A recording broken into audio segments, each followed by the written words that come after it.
ایک جین فیملی سے بلانگ کرتے ہیں. میں اگروال فیملی سے تھی.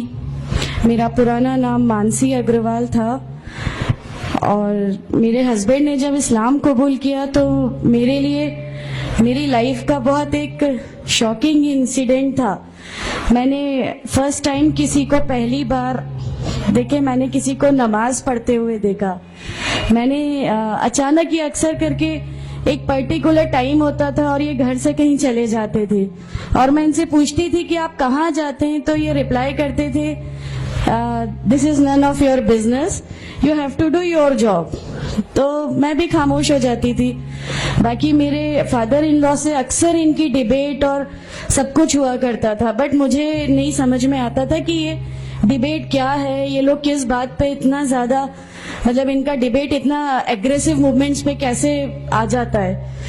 تو باقی پھر ایک دھیرے دھیرے جب مجھے یہ اسلام کے پہلے تو یہ لوگ نہیں بتائے, بٹ فرسٹ ٹائم جب میں نے ان کا فجر کی نماز تھی اور اچانک میری نیند کھلی اور میں نے ان کو نماز پڑھتے ہوئے دیکھا.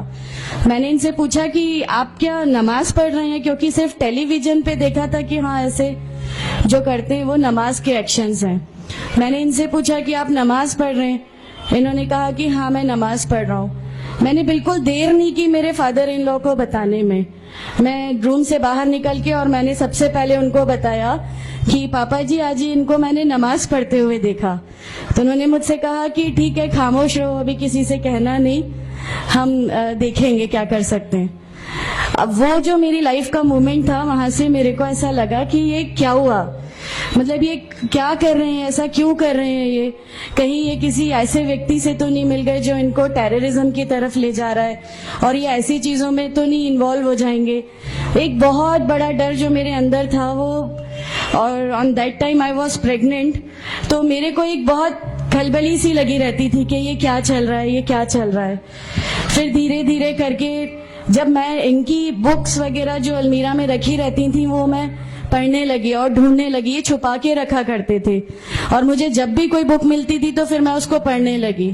تو مجھے اس میں ایسا کچھ لگتا ضرور تھا کہ پتہ نہیں کچھ ہے, کوئی ڈفرینٹ چیز ہے, کیونکہ میں نے دیکھا کہ ان کے اخلاق, ان کی سب چیزیں بالکل چینج ہو گئی.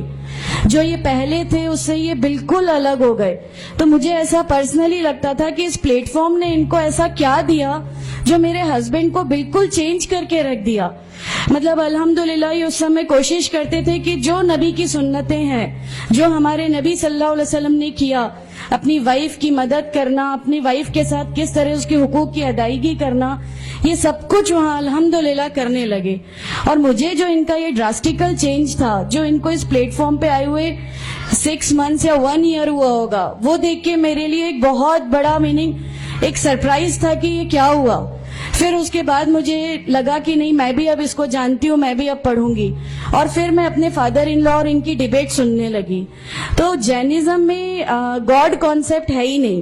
ہر وہ ویکتی جو بہت زیادہ علم حاصل کر لیتا ہے, بہت زیادہ نالج حاصل کر لیتا ہے, تو وہ ایک لمٹ پر آ کر نعوذ باللہ گاڈ کا وہ مقام حاصل کر لیتا ہے, اور لوگ اسی کی پھر پوجا کرنے لگتے ہیں, اسی کی ورکشپ کرنے لگتے ہیں. تو میرے دماغ میں اگروال فیملی سے تھی, تو میرے دماغ میں تھا کہ نہیں, ہمارے جو بھگوان ہیں وہ 3-4 ہاتھ والے ہیں, ان کا کیا ایک ہی گاڈ ہے جس کو جا کے آپ کو پوجنا ہے. تو نہیں, میں ان سے تو کچھ نہیں مانگوں گی, 3-4 ہاتھ والے بھگوان ہی ہوتے ہیں, یہ نہیں کچھ وہ ایسا رکھتے. تو وہاں سے ایک تھوڑا سا ڈسٹریکشن میرے کو گاڈ کانسیپٹ کا آیا, اور ایشور ہے جو اس دنیا کو چلا رہا ہے, یہ ہمیشہ میرے ایک ذہن میں رہتا تھا. تو مجھے میرے فادر ان لا کہیں نہ کہیں اس پلیٹ فارم پہ آ کے غلط لگنے لگے کہ نہیں, یہ جو کہہ رہے ہیں وہ صحیح ہے, اور ان کی جو ڈیبیٹ ہے اس کا اینڈ جو ہے وہ یہ صحیح ہے. پھر دھیرے دھیرے کر کے مجھے ان کی چیزوں پہ یقین آنے لگا الحمدللہ. پھر ہمارے ایک فیملی فرینڈ ہیں, ان کے یہاں یہ مجھے لے گئے. وہاں پر کسی نے مجھ سے کہا کہ میں بہت بزرگ ہو چکا ہوں, کلیم صدیقی صاحب ہیں, مجھے ان کا نام دھیان نہیں ہے اچھے سے, بٹ انہوں نے مجھ سے کہا بیٹا میں بہت بزرگ ہو چکا ہوں, میں چاہتا ہوں تم کلمہ پڑھ لو, میری زندگی رہے نہ رہے, میں آپ سے ملوں نہ ملوں, تو آپ کلمہ پڑھ لو. تو الحمدللہ میں نے کلمہ پڑھ لیا. کلمہ پڑھنے کے بعد بھی جب ہم گھر لوٹ رہے تھے تو میں نے ان سے کہا کہ میں نے صرف ابھی کلمہ پڑھا, ابھی آپ یہ مت سمجھیے گا کہ میرے کو سب سمجھ میں آ گیا اور میں اس چیز کو مان لوں گی. انہوں نے کہا نہیں, تمہاری مرضی, کسی میں کوئی فورس نہیں ہے. تو الحمدللہ اللہ تعالیٰ کا احسان ہے, اس کلمے کی طاقت تھی. اور یہ ہمیشہ کہتے تھے تمہیں کوئی دعا مانگنی ہے تو تہجد میں مانگا کرو. تہجد کا جو ٹائم ہوتا ہے وہ بہت قیمتی ہوتا ہے, اور اس میں اللہ تعالیٰ سب کی دعائیں قبول کرتا ہے. انہوں نے مجھے ایک دعا سکھائی تھی کہ تم ایک دعا مانگو کہ یا میرے رب, اگر میرا ہسبینڈ غلط راستے پر ہے تو اس کو صحیح راستے پہ لے آ, اور اگر میں غلط راستے پہ ہوں تو مجھے صحیح راستہ دکھا دے. الحمدللہ میں یہ دعا کنٹینیو مانگتی تھی. ایک بار میری نیند الحمدللہ تہجد میں کھلی, اور بس میں نارمل جیسے ایک دھیان کرتے ہیں ویسا میں بیٹھ گئی, اور اپنے آپ اچانک دل چاہا کہ بس سجدہ کروں. میری زندگی کا وہ پہلا سجدہ تھا, اور اس بہت لمبا سجدہ تھا, اور اس سجدے میں نے میرے رب سے کیا کیا مانگ لیا مجھے بھی نہیں یاد ہے.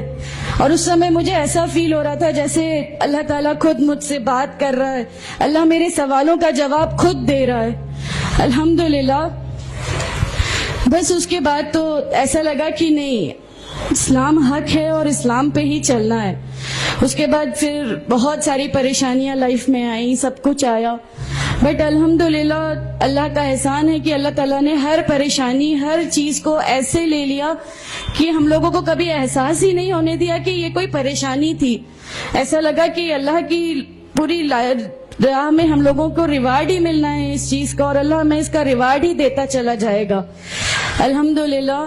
بس اس سمے سے شروعات ہوئی تھی دین اسلام کی. الحمدللہ آگے چل کے پریشانیاں, تکلیفیں ہر ریورٹ کی زندگی میں آتی ہیں, لیکن میں ہر ریورٹ بہن سے یہ کہنا چاہتی ہوں کہ اللہ کی خاطر آپ لوگ اس دین میں آئے ہیں, کسی اور چیز کے لیے نہیں آئے. تو اللہ کی خاطر ان پریشانیوں کو بھی جھیلیے, اللہ کی خاطر جھیلیے. اللہ تعالیٰ اگر آپ لوگوں سے, ماشاءاللہ, میں جب گھر سے نکلی, جب ہمارے فادر ان لا نے ہمیں گھر سے نکالا, میرے بچے کی, چھوٹا بچہ تھا, چھوٹے والے کی صرف ایک دودھ کی بوتل تھی, اس کے علاوہ کچھ بھی نہیں تھا. میں جاب کرتی تھی, میں نے اپنے چھوٹے بیٹے کو ماں کے یہاں چھوڑ کے جایا کرتی تھی. میرے ممی پاپا بہت زیادہ ہم لوگوں سے ڈیٹیچ نہیں ہوئے تھے, ایک محبت تھی ان کو ہم سے. تو اس محبت کے کارن ان لوگوں نے کبھی ہمارا اس لیول تک اپوز نہیں کیا جو ان لاز کی طرف سے آیا. تو جب میں میرے مائکے گئی اور میں نے اپنے بچے کو لیا اور میں نے کہا کہ ماں, ہم نے وہ گھر چھوڑ دیا, ہمیں اس گھر سے ان لوگ نکالے, ایسا کر کے. ماں ہے, بہت روئی, تم لوگ کیوں ایسا کر رہے ہو, کیا کرو گے, کیسے رہو گے, دونوں چھوٹے بچے ہیں, کیا ہوگا.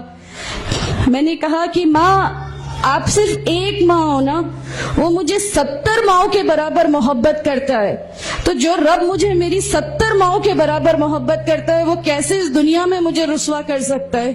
صرف ایک چھوٹا سا یہ وشواس تھا. الحمدللہ اس وشواس کو رکھتے ہوئے ساری چیزیں, سب پریشانیاں ایسے اللہ تعالیٰ نے لے لی کہ اس کا میرے پاس کوئی کہنے کے لیے بھی شبد نہیں ہے. الحمدللہ.